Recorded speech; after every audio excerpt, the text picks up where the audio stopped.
RC Garage 57. Ben voilà. La première arrivée, le premier patient. Il y en a qui vont se dire, ah ben déjà un T2M. Ouais. C'est. Comment dire, le hasard fait bien les choses, faut croire. Donc Pirate Ninja. Le chez T2M. Donc sûrement un rebâche d'une autre machine. Je ne suis pas allé vérifier. Dans machine là, je suis pas allé la chercher loin. Je suis allé chercher chez Makiné. Elle a un petit souci de direction. Et du coup, je l'ai juste un peu dépoussiéré. Et on va voir ensemble ce qu'elle a du coup. Donc on est en 2VD. Ça c'est cool aussi. J'aime bien la bouille que ça, comme ça. Avec la petite carreau rouge et noir, toute simple. Et comment ça s'appelle? Les pneus sans structure. Comment ça passe sans... Oui, sans structure, juste avec les pneus pour le sable en fait. J'aime vraiment beaucoup. C'est vraiment stylé, je trouve. Donc, voilà. Donc on va voir. J'ai chargé la batterie hier soir tranquillement. Donc c'était celle-là. Et on va voir ensemble ce qu'est la cocotte. Je vais t'allumer.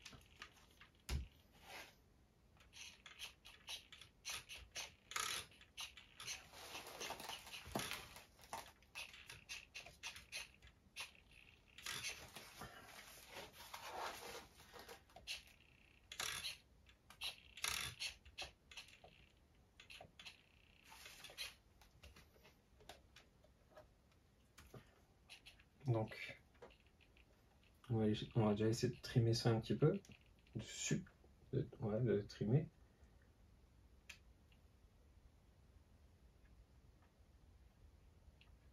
Donc là, ok.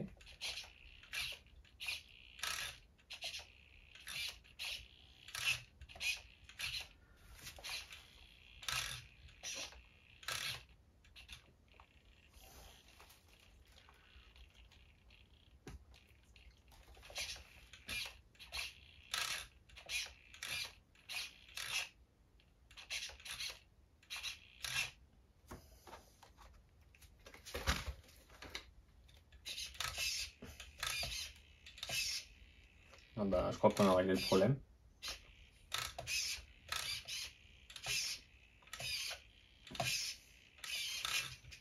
Ouais, bon bah j'aurais mieux fait de regarder ça. Ça m'aurait évité de lui embarquer la machine pour rien du tout. Ben voilà, ouais, bon, du coup on pourra parler de ça. Hein. Donc, du coup, souvent aussi, ce qui se passe, c'est quand on a des radios comme ça qu'on peut laisser à des jeunes et qui sont facilement accessibles, du coup, il y a juste le petit bouton à ouvrir. On a les potards, on a tendance un petit peu à tout toucher pour essayer de régler et on ne sait pas forcément à quoi ça correspond. Donc, du coup, là, on avait. Ah bah ouais, du coup, le trim il était complètement dans les choux et le dual rate il était quasiment à zéro. Donc, ouais, pas de course de direction en fait. Donc, du coup, là, on est pas mal du tout. Bon, le sauve-cerveau, il est un peu fatigué.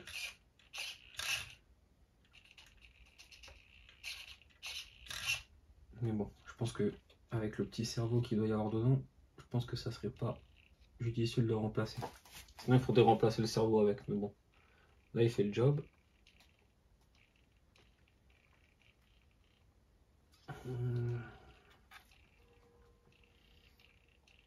On va peut-être juste essayer de le resserrer un peu le ressort qui est autour, histoire d'avoir quelque chose d'un peu plus précis. On va débrancher, on n'a plus besoin de ça.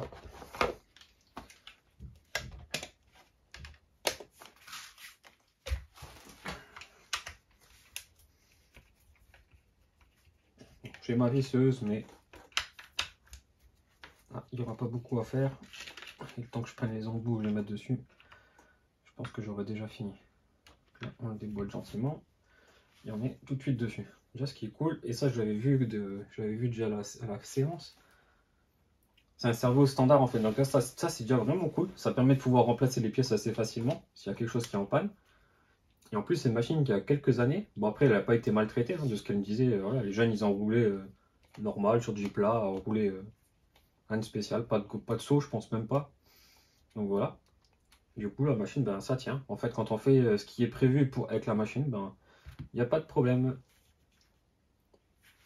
Donc là, on a ça. Ah ouais, lui, il est un petit peu. Avec le temps, il est un petit peu lâché. On va juste un peu le resserrer.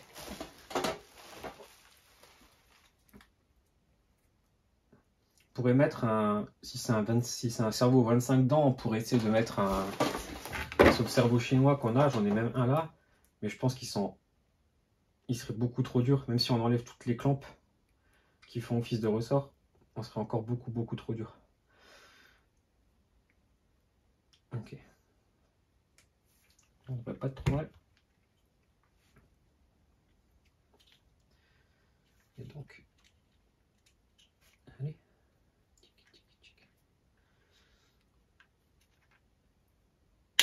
Hop. Voilà, il y aura beaucoup moins de jeux comme ça. Après, ce qui est bien, c'est que c'est du cruci aussi, donc ça permet à tout le monde de pouvoir intervenir sur la machine facilement. Pas besoin d'avoir d'outillage vraiment spécifique ou quoi que ce soit. Donc là, c'est carrément mieux. C'est parfait, je pense. Donc voilà.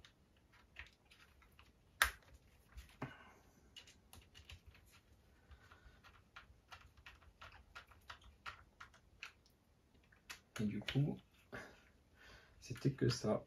On va en profiter pour faire un petit check de la machine. On va regarder ce qui pourrait être amélioré là-dessus, ou juste entretenu un petit peu. Donc là, batterie chargée, elle est là. Hop. Les DIN. Voilà.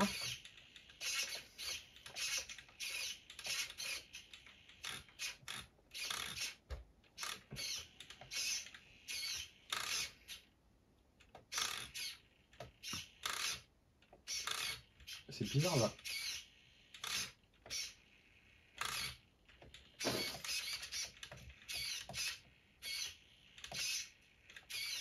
Déjà la direction est inversée aussi.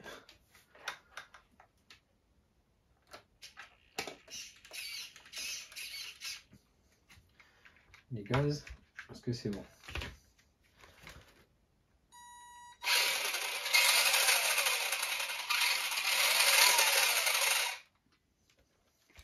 Et on a un frein proportionnel et pas brutal du coup, qui claque pas la marche arrière d'un coup.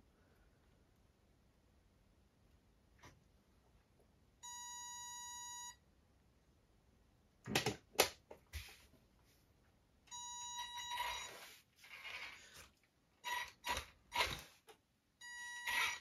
Voilà, on est tout bon. Peut-être encore trimé ou... Je crois que les biellettes elles sont pas du tout au même endroit. Là on n'est pas trop mal. On va resserrer celle-là, histoire d'avoir les droits un peu plus droites. On va mettre un léger pincement comme ça, histoire que ça tourne pas trop rapidement aussi, vu que c'est un jeune qui roule avec. On éviterait que ça soit trop incisif. Mais ça pourrait être pas mal, hein. Les amortos et des amortisseurs à air avec une pointe d'huile. Il reste un tout petit peu d'huile au fond.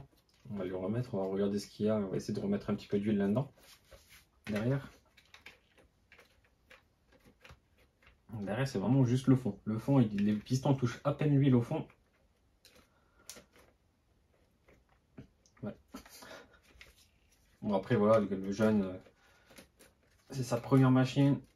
Je pense pas que ça va le déranger de pas avoir le réglage optimal comme certains maintenant. Ça, c'est... Comment ils ont fait ça? La biellette, elle vient toucher le... En fait, le cardan, il est tellement flex. Ouais, le cardan, en fait, est tellement flex que la biellette de carrossage à l'arrière, elle vient frotter dans le ressort de l'amortisseur. Et je suis pas costaud, et on arrive vraiment à prendre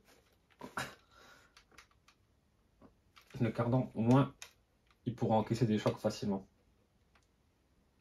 Pour la précision, on repassera, mais bon, du coup, ça colle avec la machine. C'est cool. Ça évite de casser de la pièce en permanence. Moi, je me rappelle, j'avais une vieille T2M il y a quelques années, il y a 15 ans à peu près. Et ben, le nombre de pièces où j'ai pété dessus, vu que c'était tellement rigide que ça explosait à chaque choc. Encore allumé toi? On va voir ça. On va serrer un petit peu la direction là à gauche. Je pense qu'on aura fait le tour du problème. Hein. Alors. C'était sûr.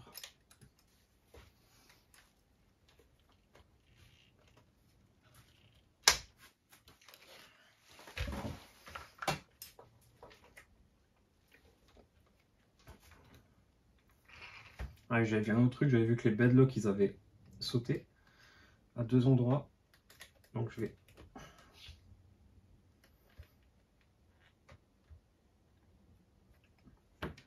On va faire comme ça.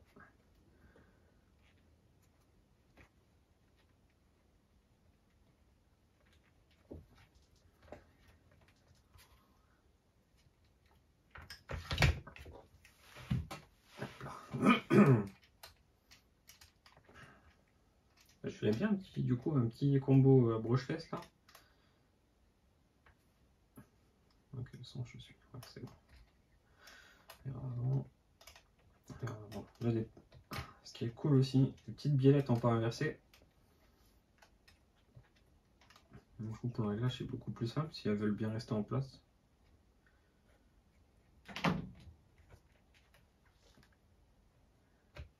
On a quasiment la même chose des deux côtés. Et toi, maintenant, hop là. Tac, tac. J'avais même une vis au fond du sachet. Je vais essayer de trouver à quoi ça correspondait.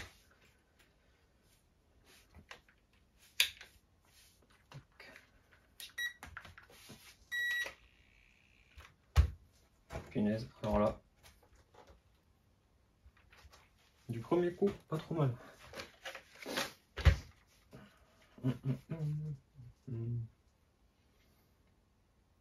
Ouais, du coup, ça colle, ils ont à peu près le même espacement là. À l'intérieur aussi. Et là, du coup, quand on lâche tout, bah...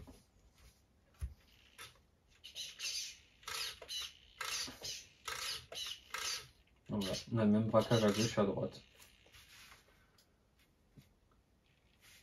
Non. Qu'est-ce que tu me fais? Oh, bizarre, elle était...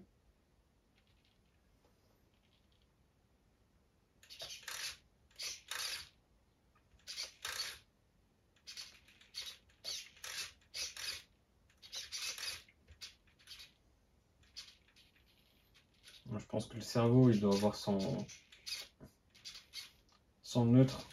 Donc là, donc ça le capteur qu'il doit avoir sur le neutre qui doit être un petit peu fatigué.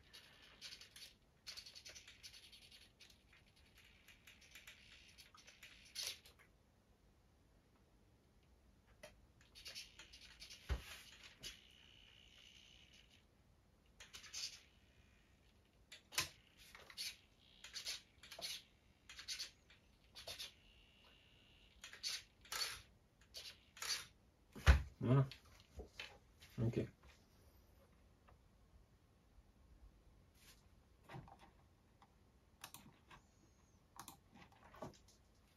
C'est rien du tout. Là, on est bon. Bah voilà, on n'est pas trop mal. Hein. Je vais rajouter peut-être un peu d'huile devant et un petit peu d'huile derrière, histoire qu'on ait quelque chose de moins sec. Et ouais, c'est pas trop mal. Hein. Franchement, pour une petite machine pour débutants, je sais pas ce que ça vaut. Même si on est dans les 100-150 euros, ça peut être sympa. Un petit truc complètement en plastique, du coup qui craint pas trop la casse. Pour un jeune qui fait un petit peu attention, franchement ça peut être cool. Hein. Le petit 2VD sympa. Ah oui, j'avais dit qu'on allait regarder ça. J'ai préparé le tournevis exprès. Celui-là, c'est quoi? C'est bon.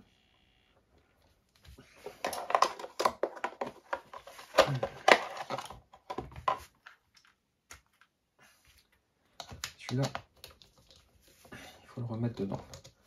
Ça aussi, c'est cool d'avoir mis des bedlocks pour des jeunes. Ça évite de devoir jouer avec de la glu et de se coller les doigts dès qu'il y a un pneu qui est sorti de la jante. Donc ça, c'est vraiment cool. Puis, le design est assez sympa. Tac, tac, tac.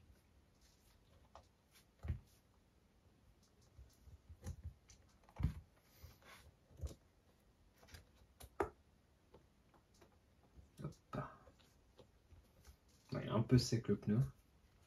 Mais bon, ça devrait faire. On va pas commencer à tout changer. Pour une histoire de trim. Trim de la direction. Ouais, ça faut vraiment penser à voir où les trims à 0 ou voir si les dual rates sont pas à 0 parce que du coup ça peut créer des fausses pannes. Vu qu'en fait quand on actionne la radio il se passe plus rien, mais ouais, si on a tout limité en fait à la radio, bah il n'y a plus d'infos qui part. Donc du coup on se retrouve avec des pannes. Là on était bon. Là il est en train de sauter.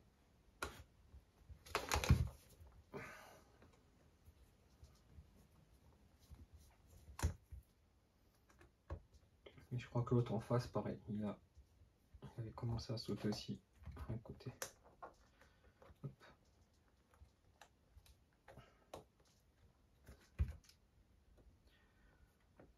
Alors je vais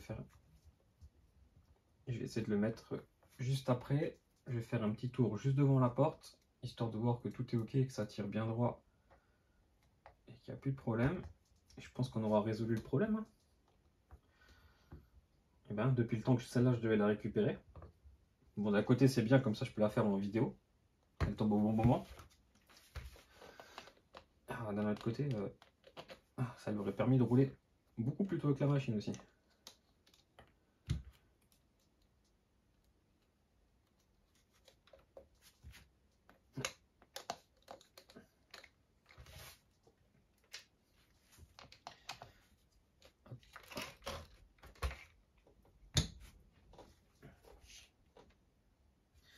Là, il n'y avait que l'extérieur. Ici.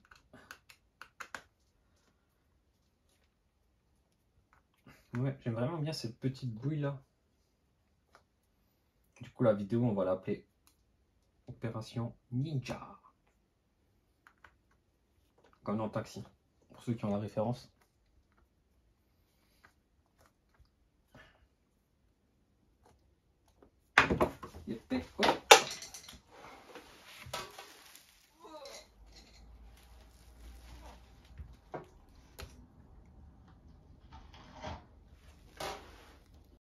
Opération Ninja, ouais, le facteur était là et il fallait pas qu'il me réveille le petit. Alors, donc on avait le padlock là à resserrer.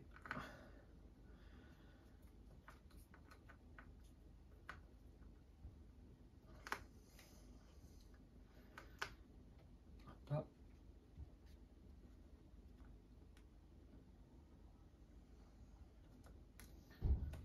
On a l'autre. Il n'est pas trop gros celui-là. Là, je ne veux pas être trop fin.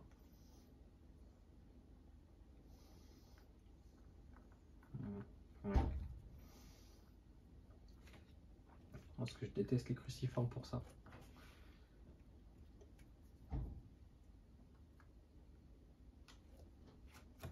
Hop là, on est bon. Derrière, c'est ok. Et là, on est ok. Ben voilà. Donc on va se retrouver pour un petit essai, juste devant la porte, rien de bien méchant. Histoire de voir que tout est en place. Et puis voilà, première intervention. Un T2M. Et ben. Ouais, le hasard fait bien les choses. Et là, t'en as qui vont râler. Ouais, t'as fait exprès, c'est pas voulu, c'était voulu. En plus, on sait qu'elle est à toi la machine. Ah bah. J'avoue lâcher, il y en a qui viennent se réveiller. Allez, ciao les gars!